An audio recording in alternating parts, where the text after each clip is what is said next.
ხა რაც შეეხება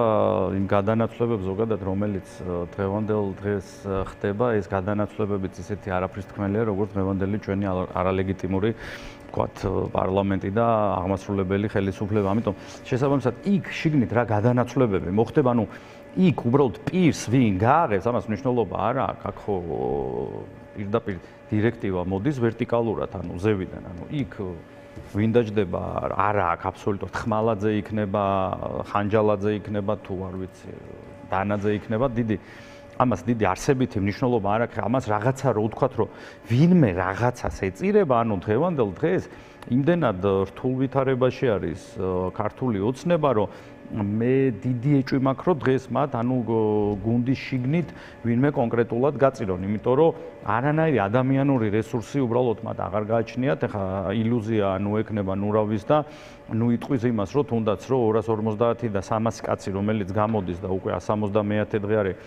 რუსთაველი იკეტება დამერწმუნეთ ის გაცილებით უფრო ძლიერი არმია არის ვიდრე დღეს ქართული ოცნების ამორჩეველი ქართულ ოცნებას დღეს რეალურად ამორჩეველი ძალიან ცოტა ხავს ქართულ ოცნებას ეს ყველაფერი აბსოლუტურად დაკარგული აქვს ამიტომ ხა ჩვენ იმაზე უბრალოდ მე ვფიქრობ რომ დროის დაკარგვაც აბსურდი არის იმაზე საუბრისთვის რომ ვიღაცას რაღაცისთვის გაწირავენ მან ეს გადანაცვლებები უბრალოდ არის ჩვეულებრივად როგორც პური და სანახაობა რომ აი უბრალოდ ჩვენ დრო დავკარგოთ და ამაზე ვიმსჯელოთ რომ ხმალაძე გახდა ვიცემერობიდან რაღაცა იუსტიციის მინისტრი და ვიღაცა გახდა რაღაცა ანუ ეს აბსოლუტურად სრული აბსურდი არის აქ ამას არანაირი მნიშვნელობა არ აქვს აქ ყველაზე მაინც მნიშვნელოვანი არის ის რომ ჩვენი ქვეყანა ჩათავიდან ბოლომდე დღითი დღე ცილდება იმ ევროპულ კურსს ანუ ამ სისულელით რაღაცა შეიძლება იგივე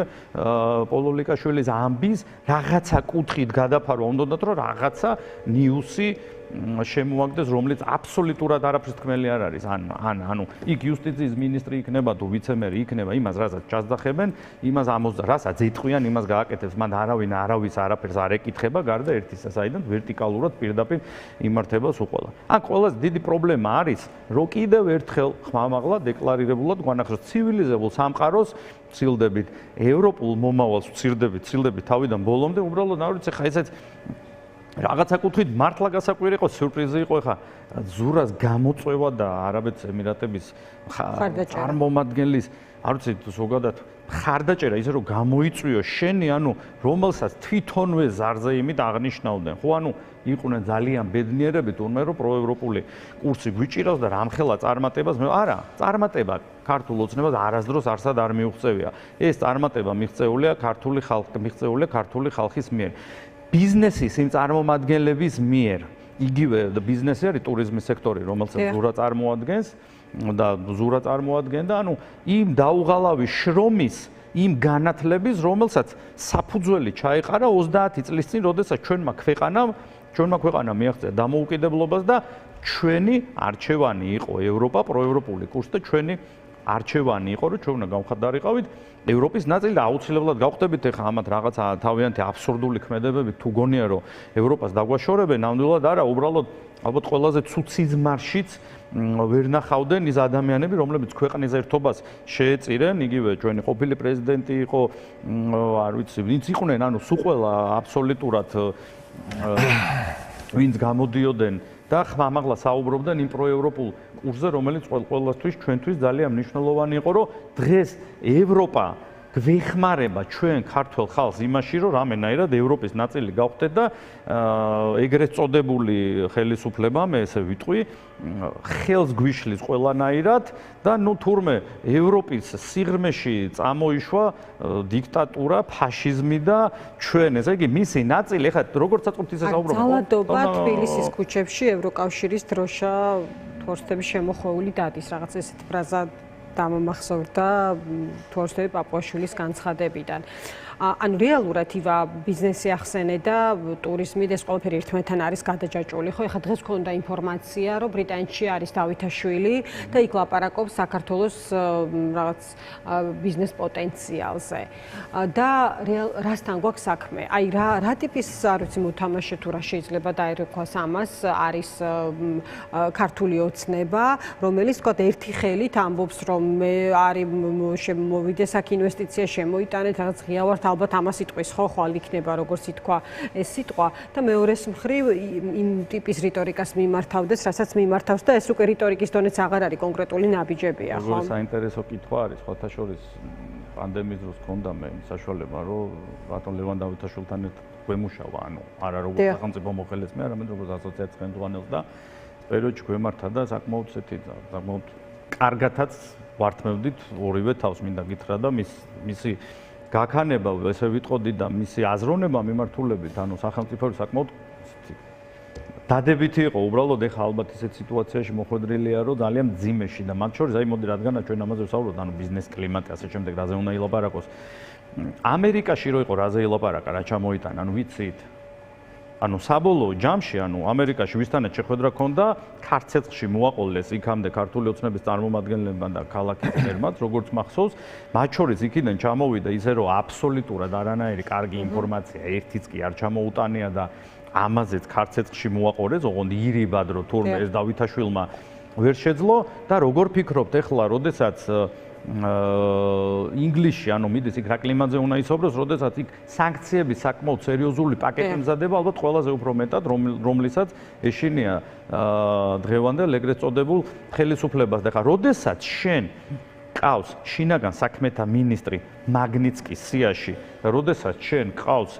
არ ვიცი რამდენი დაახლოებით 10-მდე თუ შეიძლება უკვე მეტი მოსამართლე დასანქცირებული და სადაც თავიდან ბოლომდე პოლიტიზირებული არის სასამართლო და არანაირი აბსოლუტურად სამართლს ვერ იპოვი, როგორ შეიძლება აქ საინვესტიციო კლიმატზე ვისაუბროთ? კი, შეიძლება საგადასახადო მიმართულებით აქ მომხიბვლელი იყოს ნებისმიერი ინვესტორისთვის იმ გადასახადებით, რომელიც ჩვენ ქვეყანას აქვს, ჯერ კიდევ რომელიც ამ თავრობის მიერ არ იყო მიღწეული 80% ვიტყვი რომ წინა ხელისუფლების მიღწევა იყო ნამდვილად ის რეფორმები რაც ჩატარდა, მაგრამ ანუ დღევანდელ დღეს რეალურად ხედავთ რომ ინვესტორებმა რომლებმაც ანუ ქართველმა ინვესტორებმა იგივე მამუკა ხაზარაძე შეგვიძლია ვიყოთ ჩადეს თანხები და ინვესტიციების განხორციელება უნდათ უბრალოდ აიღეს და გადააგდეს. ანუ არც ერთი ინვესტორი საქართველოში უსაფრთხოდ თავს ვერ იგრძნობს და არ ვიცი, აი კითხავთ აქვე რომელიმე ერთ სერიოზული ინვესტიცია გახსენდება და ერთ ბოლო წლების განმავლობაში რომ რა განხორციელდა რამე ევროპული ინვესტიცია თუ არის და აუცილებლად ხაზი მინდა ანა გაუსვა რომ როდესაც საუბრობენ თურმე იმ წარმატებაზე რომ ემირატებში ჩავიდნენ და მემორანდუმი ჩამოიტანეს, მემორანდუმი რეალურად არის ფარატინა ქაღალდი, იმიტომ რომ მემორანდუმს არანაირი პასუხისგებლობა თან არ ახლავს, ხვალმე შემიძლია ჩავიდე და უბრალოდ მემორანდუმი გავაფორმო, სადაც პასუხისგებლობა არანაირი არ იქნება, მინდა გავაკეთებ, მინდა არ გავაკეთებ. ასე რომ ეს არის სრული ბლა ბლა ბლა. როდესაც არის ლაპარაკი პოლიტიკურ კრიზისზე, ამის არაღიარების შემთხვევაში, ანუ შემდეგი ეტაპი არის უკვე ის, რომ სისტემას უჭირს გამკლავება ეკონომიკურ გამოწვევასთან. აი ამ თვალსაზრისით არსებული ვითარება როგორ შეგიძლია რომ შეაფასო? აი რა რესურსი აქვს ქართული ოცნების ხელისუფლებას და იგივე ის შეხვედრა, რომელიც ვახსენე ლონდონში, ერიში გამოძახილი შეიძლება იყოს. არა, მოდი ახლა ლონდონის შეხვედრაზე დრო არ დავხარჯოთ, იმიტომ რომ აბსურდული არის, ეს უბრალოდ იქნება საჩვენებელი და ისევ ეგრეთ წოდებული თავიანთი მომხრეებს, ანუ ეგეც ნახეთ რა საინტერესო ფენომენია, ხო? თან ვეუბნებით, რომ ევროპის შუაგულში იშვა ფაშიზმი და ამ დროს მიდიხარ და საინვესტიციო კლიმატზე ელაპარაკები, ანუ მოდი რა შუაში არის, ხო? ანუ აი ამაზეც დავფიქრდეთ, ანუ ერთი ხელით ესაუბრებიან, რომ თურმე კარგია ევროპა, მეორე ხელით ამბობენ, რომ თურმე ცუდ, ანუ ესეც აბსურდული არის, აბსოლუტურად, ეხლა იქ რაღაცა რასი საუბრობენ, ეს საერთოდ არავის აღარ აინტერესებს იქ უკვე რაზე იქნება საუბარი ხა. ერთ-ერთ ყველაზე მნიშვნელოვან თემას შევეხოთ ეხლა ჩვენ ეკონომიკას, რაც შეეხება ეკონომიკური ზრდა, რომლითაც აი თავს იწონებენ. ეხლა ჩვენ ნახეთ რომ მაგალითად სავაჭრო ბრუნვა თებერვლის თვეში სადღაც იყო თუ იანვრის თვეში 40%. ანუ იქაც ნახეთ რომ თურმე ეს ერთმა ტრანზაქციამ რომელიც განხორციელდა კონკრეტულად ერთი პიროვნების მიერ ამან გამოიწვია ამხელა ეკონომიკური ზრდა. აგრეთვე ეკონომიკური ზრდა გამოიწვია რიგმა პროცესებმა რომელიც იყო დამოკიდებული რეექსპორტთან. ანუ ერთი კომპანიის ფლობელი თუ ერთი ადამიანი დგას თუ შეიძლება ჯგუფი დგას 10 ან 20 ადამიანი მდიდრდება კონკრეტულად ერთი ტრანზაქციით, რომელიც რა თქმა უნდა იწვევს ეკონომიკურ ზრდას, მაგრამ ეს არ ეხება მოსახლეობის 99%. ანუ ეკონომიკური ზრდა არის ციფრების, არ ვიცი, დაბრახუნება უბრალოდ და ესე დაბრეხება, რომ აი ჩვენ ეკონომიკური ზრდა გვაქვს, ამდენი ინფლაციას შევხედოთ ხალხო. ანუ ინფლაციის მაჩვენებელი რამხელა, ანუ საქართველო არის ალბათ არა მარტო ევროპაში, აზიაშიც, აი ჩვენ მეზობელ ქვეყნებში ავიღოთ, ანუ სომხეთი ავიღოთ, აზერბაიჯანი ავიღოთ რუსეთი ავიღოთ მოდე ყველაზე მეტად რომელიც ხონდა ყველას და ისინი ყველაზე ანუ ჩვენზე ძვირი ქვეყანა ალბათ არის შეიძლება იყოს ალბათ შვეიცარია შეიძლება იყოს სინგაპური ანუ ყველაფერი ჩვენთან რო ძვირია ეს აბსოლუტურად არაფერს არ ნიშნავს და ხელფასი შენთან არის გაცილებით უფრო ნაკლები იმაზე ვიდრე საშუალო ხელფასი არის ევროში ევროპაში. ამიტომ ეკონომიკურ ზრდას საერთოდ თავი უნდა დავანებოთ. აქ უნდა მივხედოთ იმ პროცესებს და აუცილებლად დამერწმუნეთ ხელისუფლების ცვლილების შემდეგ, როდესაც აუცილებლად მოვალთ ჩვენ ხელისუფლებაში და საკმაოდ სერიოზული პაკეტიც გვაქვს მომზადებული კონკრეტულად ჩვენ კოალიციას ცვლილებისთვის და აუცილებლად ჩვენ პარტნიორებს ყველას გაუზიარებთ, ვისთან ერთადაც მოგვიწევს კოალიციურად ამ ქვეყნის მართვა და ვიღაცას არ კონდეს ილუზია, რომ აქ ერთპარტიული მმართველობა ოდესმე ამ ქვეყანაში დასრულდება. არა და ალბათ მოგვიწევს ჩვენ ამ ყველაფრის აღება რაღაცა ის გარდამავალი ხელისუფლება ვიყოთ, რომელიც მომავალთაობას ანახებს, რომ ხელისუფლებაში ყოფნა არის მნიშვნელოვანი და არის ძალიან კარგი, თორე დღეს ახალთაობა საერთოდ ინტერესიც არა აქვს, რომ ხელისუფლებასთან ახლოს მივიდეს ან საკანონმდებლო ან აღმასრულებელ ხელისუფლებაში იყოს. ამიტომ საკმაოდ ბევრი გვექნება სამუშაო და ძალიან ბევრს ვიმუშავებთ იმასთან დაკავშირებით, რომ საქართველოს იყოს სტაბილური, პირველ რიგში ფასების მიმართულებით, ძალიან მნიშვნელოვანი არის, რომ იყოს სტაბილური ბიზნეს კლიმატი ამ ქვეყანაში, რომ რაც შეიძლება მეტი ინვესტიცია შემოვიდეს. არც ერთი ინვესტიცია მათ შორის აი ისე მოდი დაუბრუნდეთ რა რუსეთის თემას. არ რუსებსაც არა აქვთ ამ ქვეყანაში ჩადებული ინვესტიცია. არა ინტერესს ეხლა თუ არ ჩავთვლით თავის დროზე როცა ომი დაიწყო და ჩამოვიდნენ და რაღაც ანგარიშები გახსნეს და ასე შემდეგ რაღაცები. ანუ აქ ანუ მათთვისაც არ არის სტაბილური ეს ყოფა. იმიტომ რომ ხედავს რომ ხალხის პოლიტიკური ვითარებით. რა თქმა უნდა, ანუ ხალხის ნება ყველა ხედავს. ანუ მათ შორის ვის ნებასაც დღეს ეგრეთ წოდებული ხელისუფლება ასრულებს, ისინიც ხედავენ რომ ხალხის ნება აბსოლუტურად სხვა არის და ხალხი ამას არ შეეგუება. ამ ქვეყანაში აუცილებლად იქნება საკმაოდ სერიოზული ცვლილება და დარწმუნებული ვარ ძალიან მალე იქნება და ძალიან მალე ჯანსაღ პროცესებში გადავა. უბრალოდ გარდამავალი პროცესი ყოველთვის გარკვეულწილად, რაც უფრო სიღრმეში შევა ქართული ოცნება, უფრო და უფრო მკივნეული იქნება და უფრო და უფრო სიღრმიდან მოგვიწევს ამ ყველაფრის ამოწევა, მაგრამ ჩვენ გვაქვს საკმაოდ დიდი გამოცდილება ჩვენ გუნდს, აგერ თქვენ გუნდსაც, რა თქმა უნდა, ჩემი ღრმა პატივისცემა და ერთობლივად აუცილებლად ამ ქვეყანას ისევ პირველ რიგში ევროპულ რელსებზე დავაყენებ და ჩვენთვის იქნება პრიორიტეტი ევროპა და როდესაც ბოდიში დავამთავრებთ საუბარი მიდის აქ